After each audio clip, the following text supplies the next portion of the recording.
بص يا باشا، الفيديو اللي جاي ده هيهد كل الخرافات اللي بعض الاهلاويه بيروجوها من سنين فاتت، اللي يقول لك ايه، اصل اي لعيب في الدنيا يتمنى يلعب للنادي الاهلي حتى لو عرض الاهلي اقل من اي عرض تاني. انا بس عايزك تسمع صحفي يعتبر محسوب على الاهلي اللي هو محمد عراقي ده، وهو بيتكلم على الصفقه الاردنيه اللي بيراميدز خدها. ايوه بيراميدز خلص الصفقه بعلاقاته، بس ما كانش عارض اكتر من الاهلي ولا حاجه، الاهلي كان عارض اكتر كمان، لكن اللعيب ما عادش يرفص برجله ويقول لك انا نفسي اروح التتش ونفسي العب في الاهلي واشوف كابتن خطيب. عادي جدا، اسمع كده.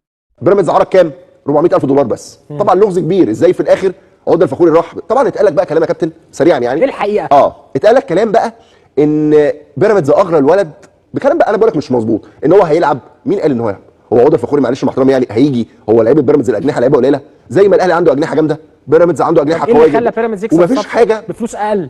مفيش حاجه تضمن له اللعب، فاذا فكره اللعب دي مش موجوده تماما. ايه بقى القصه؟ من الاخر كده والله الكلام ده هو ده اللي حصل، ما في اي حاجه ثانيه. ممدوح عيد او الاستاذ ممدوح باشمهندس محمود ممدوح عيد الرئيس التنفيذي لنادي بيراميدز، صديق مقرب جدا جدا لاحد صناع القرار في الكره الاردنيه. في الكره الاردنيه مش في النادي، تمام. في الكره الاردنيه صديق مقرب. وفي حاجه حصلت ما بينهم في الفتره الاخيره كان المفروض يعني ايه شغل كبير على مستوى كبير جدا جدا. ما فيش اي حاجه حصلت غير الباشمهندس محمود وحيد راح كلم المسؤول، بس مسؤول على اعلى مستوى.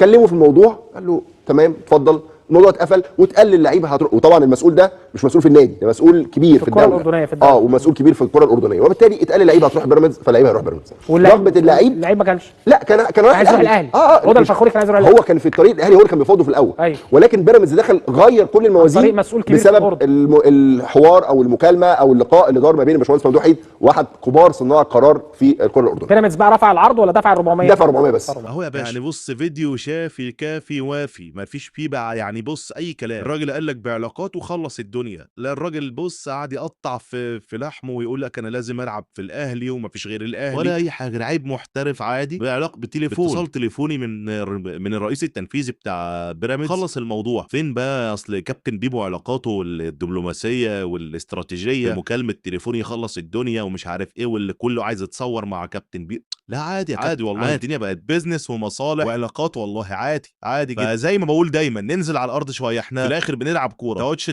تجعلصوها في حق نفسكوا زياده عن اللزوم. بس السلام عليكم.